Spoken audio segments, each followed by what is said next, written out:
صحیح شیخ.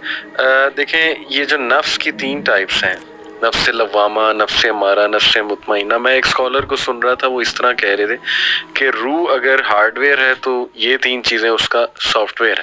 تو اس طرح بھی انڈرسٹینڈ کرنا، یعنی آپ نے کہا نا کہ ہو سکتا ہے یہ ایک ہی چیزیں ہوں.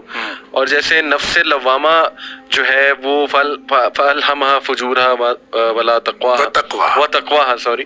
تو یہ دیکھیں نا، وہ ضمیر کا بھی یہی کام ہے کہ نیکی اور بدی کی پہچان. اصل میں پتہ کیا ہے، یہ جو نفس لوامہ یا نفس مطمئنہ یا نفس امارہ، یہ جو 3 قسمیں، یہ تو قرآن کی 3 اصطلاحات ہیں، اس سے یہ نکال لی گئیں. اور جہاں بھی قرآن نے یہ تینوں اصطلاحات استعمال کی ہیں، وہ دراصل فنکشننگ ہی کی بات ہے، جو میں پہلے بات کر رہا تھا کہ وہ نفس کی فنکشننگ ہے. کہ آپ جب ان النفس لامارۃ بالسوء، ٹھیک ہے، کہ یہ جو جسم ہے، یہ جو نفس ہے، یہ ہمیشہ برائی کی طرف دعوت دیتا ہے، الا ما رحم ربی، سوائے اس نفس کے جس کے اوپر اللہ کی رحمت ہو جائے. تو یہ برائی کی طرف دعوت دینے والا نفس کوئی الگ نفس نہیں ہے. یہ نفس کی ایک کیفیت ہے کہ یہ برائی کی طرف دعوت دے رہا ہو.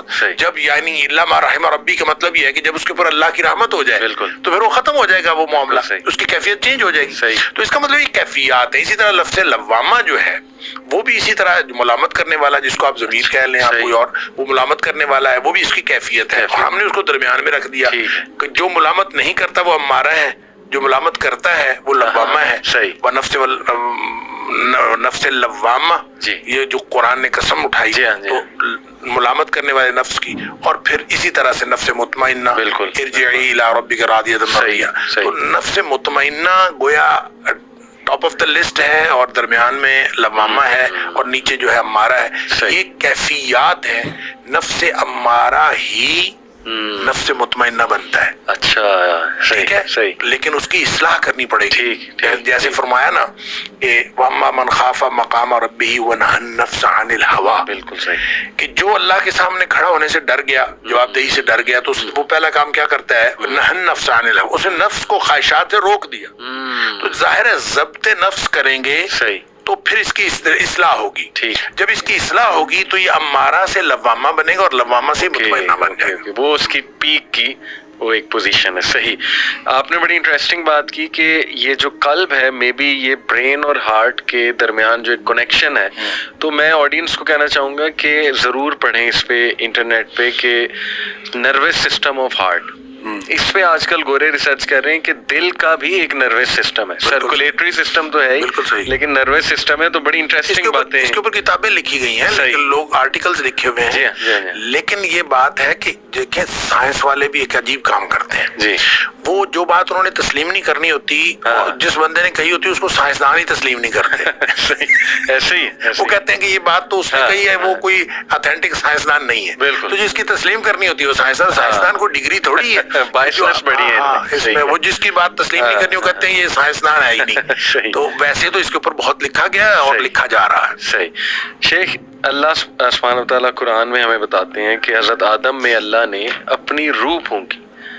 تو ظاہر ہے اس کو لے کے کئی لوگ یہ سمجھے کہ ہم میں اللہ کا پارٹ ہے کچھ. تو یہ کون سی روح ہے جو اللہ سبحانہ و تعالیٰ نے پھونکی ان میں؟ یہ وہی تو روح ہے، وہی تو روح ہے. لیکن یہ اللہ کی روح تو نہیں ہے. نہیں، اللہ کی روح نہیں ہے. اللہ نے انسانوں میں روح پھونکی. دیکھیں جب مر روحی کے الفاظ، مر روحی، دیکھیں بات یہ ہے کہ ساری کائنات اللہ کی ہے. صحیح. صرف روح کیوں اللہ کی ہے؟ ٹھیک. ہر چیز اللہ کی ہے. ہر چیز اللہ کی. تو اللہ نے ہی ہر چیز بنائی ہے. صحیح. تو اس نے اپنی روح جو ہے وہ پھونک دی. روح اس کی ملکیت میں سے، اس کی کائنات میں سے، اس کی بادشاہت میں سے ایک چیز ہے جو اس نے انسانوں میں پھونک دی. صحیح. اب ظاہر اس سے انسان اشرف المخلوقات بن گیا. جو ہی روح پھونکی تو آرڈر تھا کہ جو ہی روح پھونکی جائے گی تو فوراً جو ہے وہ سجدے میں گر جانا ہے. تو روح پھونکی گئی تو سجدے میں گر گئے. اب مسئلہ یہ ہے کہ اس میں ہم خواہ نقطہ افرینی کرتے ہیں. ایسا کوئی اعتراض والی بات نہیں. اللہ کی کائنات ہے، اللہ کی روح ہے، اللہ نے وہ انسان میں پھونک دی. اور وہ ایک ایکسٹرنل، ایک خارجی عنصر ہے جو انسان کے اندر آ گیا. پتلا بنایا تھا مٹی کا، اس کے اندر روح پھونکی تو اس کو آپ کہہ دیں جان پڑ گئی، اس کو آپ کہہ دیں زندگی آ گئی، آپ اس کو کہہ دیں روح آ گئی، آپ اس کو کہہ دیں نفس آ گیا، آپ اس کا کوئی بھی نام، اس کا دل دھڑکنا. دیکھیں نا سائنسدان کتنی اچھی بات کرتے ہیں, بالکل میڈیکل سائنٹسٹ, کہ آدمی فوت ہو گیا اور وہ حرکت قلب بند ہو جانے کی وجہ سے فوت ہو گیا. اب کتنی یہاں اندازہ کریں کتنی لاجیکل وجہ جو بتاتے ہیں ہمیں. بالکل حرکت قلب بند ہوتی ہے تو بندہ مرتا ہے. ہاں ایسے ہی کامن سینس کی تو کامن سینس کی بات ہے. تو وہ کہتے ہیں حرکت قلب بند ہو جانے کی وجہ سے بندہ. تو بات اصل میں یہ ہے کہ یہ وہ چیزیں ہیں جو نہ ہماری سمجھ میں آتی ہے نہ سائنسدانوں کی سمجھ میں آتی ہے. تو جو چیزیں سمجھ میں نہیں آتی اس کا انکار کیوں کرتے ہیں, اس کا اقرار کریں. کیوں؟ جب ہمارے لیے تو اللہ کا شکر ہے, ہم اللہ کا شکر کریں کہ ہم وابستہ ہیں وحی الہی سے. صحیح.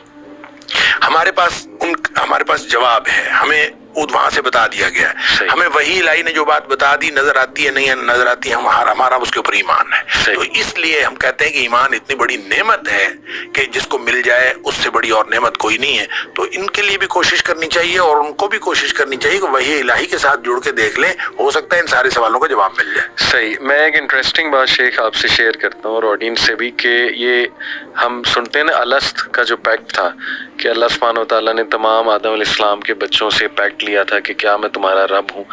تو ایک 1990 کی دہائی میں یونیورسٹی آف کیلیفورنیا میں ریسرچ ہوئی, نان مسلم, اس کو جو لیڈ کر رہا تھا ریسرچ کو وہ ہندو نیورو سائنٹسٹ تھا. انہوں نے دیکھا یہ کہ ایپیلیپسی کے جو پیشنٹس ہیں, مرگی کا دورہ جنہیں پڑتا ہے, ان کے برین یہاں پہ فرنٹل لوب پہ سامنے پروبز لگائے, اور پروبز لگا کے پھر ظاہر ہے انہوں نے ان کے برین کو وہ اسٹڈی کیا, ایم آر آئی اسکین یا جو بھی وہ کرتے ہیں پروسیجر ہوتا ہے. تو انہوں نے نوٹ کیا کہ جب وہ لوگ ان کو ہوش آیا ایک دم سے تو وہ بہت اسپرچول فیل کر رہے تھے, اور ان کا یہ فرنٹل لوب جو تھا نا, جب اس کو ایکٹیو کیا گیا پروبز کے ذریعے, ذرا اس کو ایکٹیویٹی دی گئی تو وہ اللہ کی باتیں کرنے لگ گئے, گاڈ کی باتیں کرنے لگ گئے, اور وہ بہت زیادہ ایسی باتیں جو روحانیت سے جن کا بہت تعلق ہے.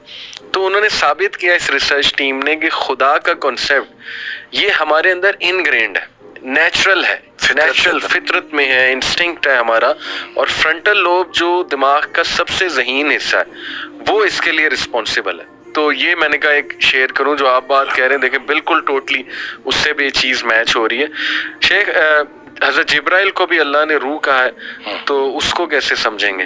وہ تو صرف آپ یوں کہہ لیجئے کہ جبریل علیہ السلام کا ایک نام ہے, ٹھیک, روح الامین. اچھا. تو ان کو جب روح کہا ہے تو یہ صرف ان کا نام رکھا ہے. دیکھیں فرشتہ جو ہے وہ ویسے تو ایک نورانی مخلوق ہے, تو اگر ان کو روح کہا جائے کہ وہ اس قبیل کی چیز ہے تو بھی بات ٹھیک ہے, ٹھیک ہے, کوئی سی قبیل کی چیز ہے, ٹھیک ہے. اور لیکن اگر اس کو قرآن نے روح الامین کہا, اور جہاں بھی قرآن نے روح کا ذکر کیا اس طرح سے کہ اس کو ایک پرسنالٹی کے طور پر, تو اس سے مراد جبریل امین ہے.